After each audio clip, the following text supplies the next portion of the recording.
नमस्कार मित्रांनो, welcome to our YouTube channel. बऱ्याच दिवसांना व्हिडिओ तयार करतीये. तसा हा व्हिडिओ महत्त्वाचा आहे. सुप्रीम कोर्टाने दिलेला निर्णय खूप मोठा आहे आणि टी आणि CTET पास धारकांसाठी हा निर्णय खरंच महत्त्वाचा आहे. जे शिक्षक भरतीची तयारी करत आहेत त्यांच्यासाठी खूप महत्त्वाचा आहे. चला मुद्देसूद बघूयात काय आहे व्हिडिओ ते. आपल्या सर्वांना माहिती आहे की TET पास होण्यासाठी ओपन कॅटेगरीमध्ये जर तुम्ही असाल तर TET किंवा CTET पास होण्यासाठी आपल्याला 90% 90 मार्क्स पाहिजेत, म्हणजे 60%च्या पुढे. ओके. आणि जे कॅटेगरीमध्ये आहेत 55% पाहिजे, म्हणजे त्यांना पाहिजे 82 मार्क्स. 82 मार्क्स असतील तर ते पास असणार.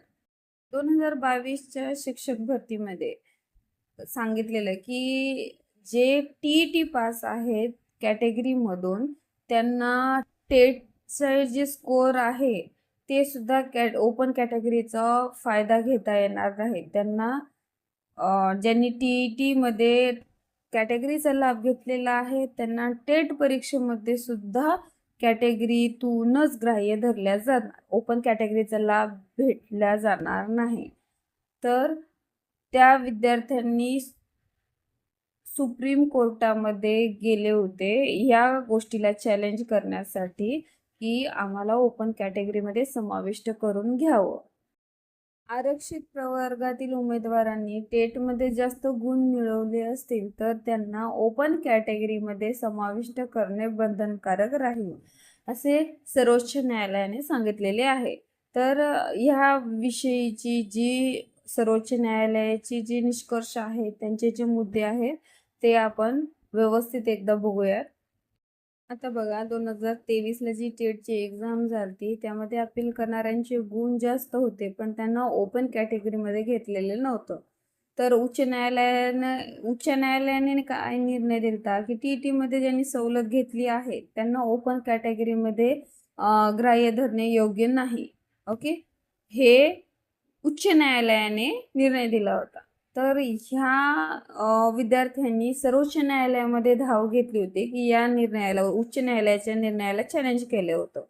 ओके. तर सर्वोच्च न्यायालयाने असा निर्णय दिलेला आहे की TET पास होणे ही फक्त एक पात्रता परीक्षा आहे. त्याच्यामध्ये जरी त्यांनी पात्र असण्यासाठी जरी त्यांनी कॅटेगरीचा लाभ घेतला असला तरी मेरिट हे आपली टेटच्या मार्कावर ठरत असतं. ओके. सर्व उमेदवार हे समान पातळीवर असतात टेटच्या परीक्षेमध्ये. तर सुप्रीम कोर्टाचा अंतिम निर्णय काय आहे की अपील करणारे उमेदवार योग्य आहेत त्यांना ओपन कॅटेगरीमध्ये घ्यावे. सुप्रीम कोर्टाचे आदेशच तसे आहेत की ज्यांचे गुण जनरल कॅटेगरीपेक्षा जास्त आहेत त्यांना मेरिट लिस्टमध्ये समाविष्ट करा. आणि महत्त्वाचा निष्कर्ष आहे की TET मध्ये सवलत घेतली तरी चालेल, जर टेटमध्ये जास्त गुण असतील तर ओपन कॅटेगरीमध्ये जाण्याचा अधिकार आहे. हा आहे सुप्रीम कोर्टाचा निर्णय मित्रांनो. आता यावरती आपलं राज्य सरकार काय हालचाल करते, काय लिस्ट परत रिवाईज कराव्या लागतात 2023च्या भरतीतल्या, हे आपल्याला बघावं लागेल. अशाच नवीन माहितीसाठी आणि अपडेट्ससाठी आपल्या चॅनलला सबस्क्राईब करून ठेवा. नवीन माहिती तुमच्यापर्यंत नक्कीच पोहोचवल्या जाईल.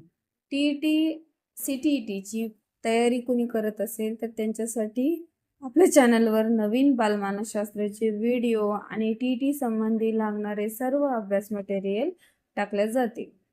त्यासाठी मित्रांनो आपल्या चॅनलला लाईक करा, सबस्क्राईब करा आणि आपल्या मित्रांपर्यंत ही माहिती पोहोचवा. थँक्यू.